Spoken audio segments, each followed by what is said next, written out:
Trouver à Venise un fabricant de masques n'est pas chose facile. Il doit en rester 4 ou 5. Vous allez avoir beaucoup de magasins qui décorent, qui vendent les masques, etc. Mais trouver quelqu'un qui les fabrique de ses propres mains, c'est très rare.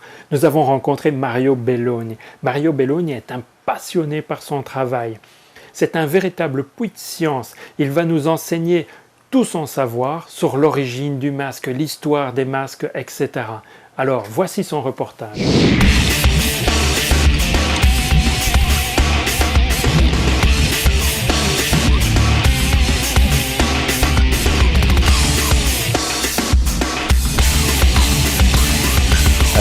Le carnaval de Venise, après la fin de la République vénitienne, donc vers la fin du XVIIIe siècle, était en pleine décadence.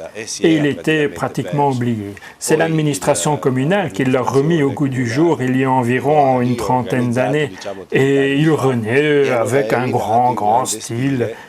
Surtout, il faut bien l'avouer, pour des exigences touristiques, pour attirer plus de touristes en hiver. J'étais étudiant à l'époque en architecture et j'ai commencé à réaliser des masques et à les vendre dans la rue. C'est seulement par la suite que cela est devenu ma vraie profession.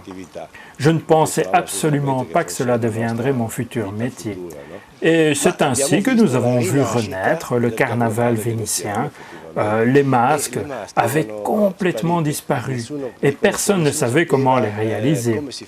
Donc j'ai appris en essayant, en cherchant les meilleurs matériaux et surtout en me basant sur des documents historiques.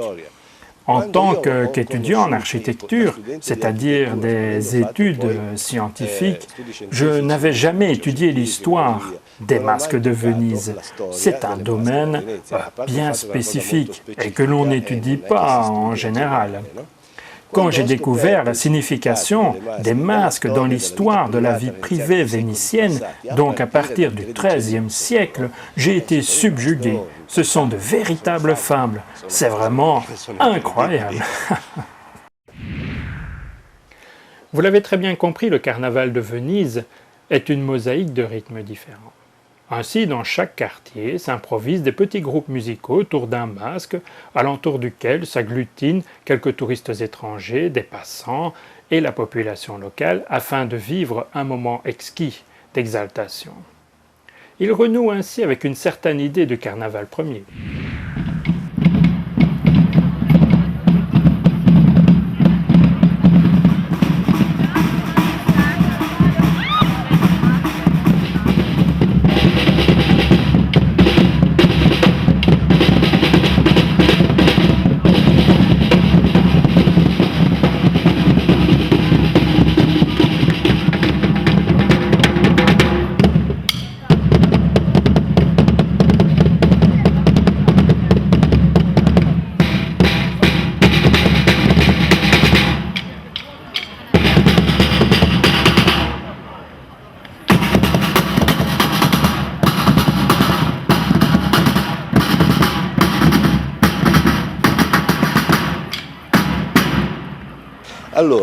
Si vous le désirez, maintenant je vais vous présenter ce que j'ai découvert. La chose la plus importante à savoir, c'est que les masques s'utilisaient au quotidien, et même dans les représentations politiques et dans les cérémonies importantes de la vie sociale de la ville.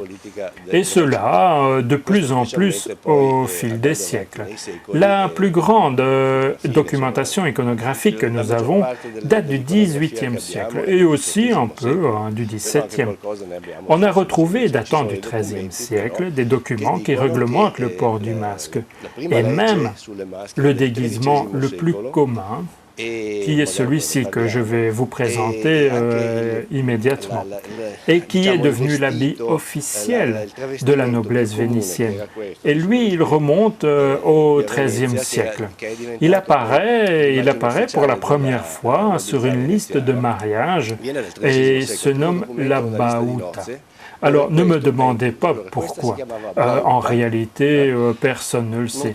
Peut-être que l'origine de ce mot serait la même que le mot allemand, behuten, qui veut dire protéger. Mais en réalité, personne ne peut vraiment l'affirmer. C'était un capuchon.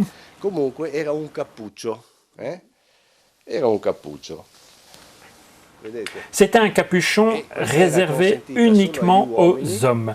C'est seulement au XVIIIe siècle que les femmes ont pu l'endosser. Vous comprenez, tout cela était réglementé officiellement, certainement pas choisi par hasard. Tout était codifié à Venise pour éviter les emplois abusifs, impropres au masque. Vous comprenez, Venise est très réglementée, en tout cas à ce niveau-là. Excusez-moi, mais j'ai perdu le fil de mes idées, mais ça n'a pas d'importance. Écoutez. L'habit officiel, c'est ce capuchon comportant deux parties. Tout d'abord, vous avez la partie supérieure qui cache le dessus jusqu'au menton, de manière à ne rien laisser transparaître, à ne rien laisser voir. Comme ça, vous êtes vraiment masqué. Et la partie basse qui était en dentelle de soie, celle-ci fut rajoutée par la suite pour montrer son pouvoir économique, pour le goût du luxe, mais c'est rien de plus. Donc, après, on plaçait le masque. Mais où je l'ai mis, où j'ai mis ce masque? Ah, le voilà, je l'ai trouvé. On plaçait le masque qui se nomme larve ou volto et qui par sa forme ferme le trou restant. Avec cette forme, le masque permettait de manger, de boire, de parler, tout cela très facilement, sans devoir l'enlever. L'ensemble était maintenu par le chapeau, de cette manière, regardez. C'est très facile. Il est centré, regardez, je porte bien le masque. Voilà, c'est très facile. Très simple d'endosser son masque. Maintenu de cette manière, le masque touchait le front, mais pas le visage. On pouvait porter le masque et circuler à travers la ville pendant des heures et des heures sans vraiment aucune gêne.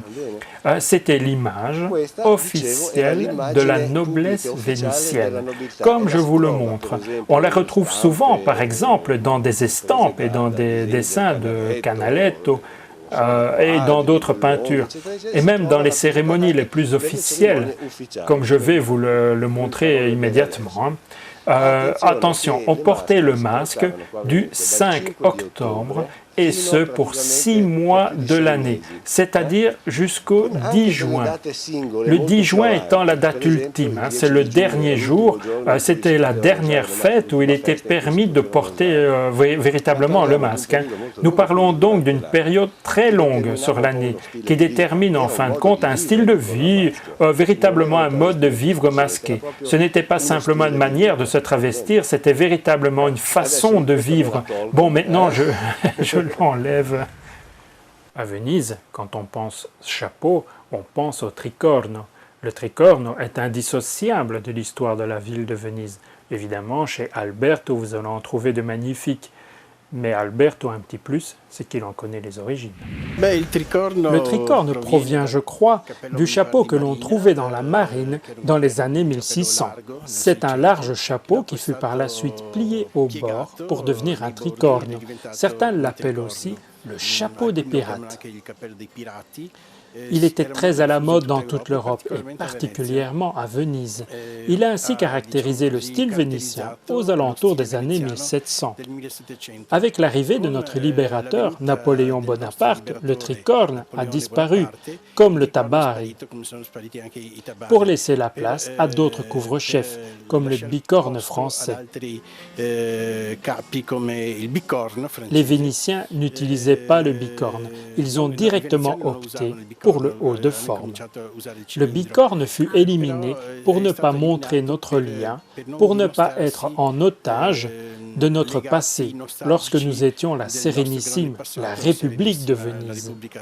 Quand je parlais de notre libérateur, je plaisantais, il fut en réalité celui qui nous frustra de notre liberté vénitienne.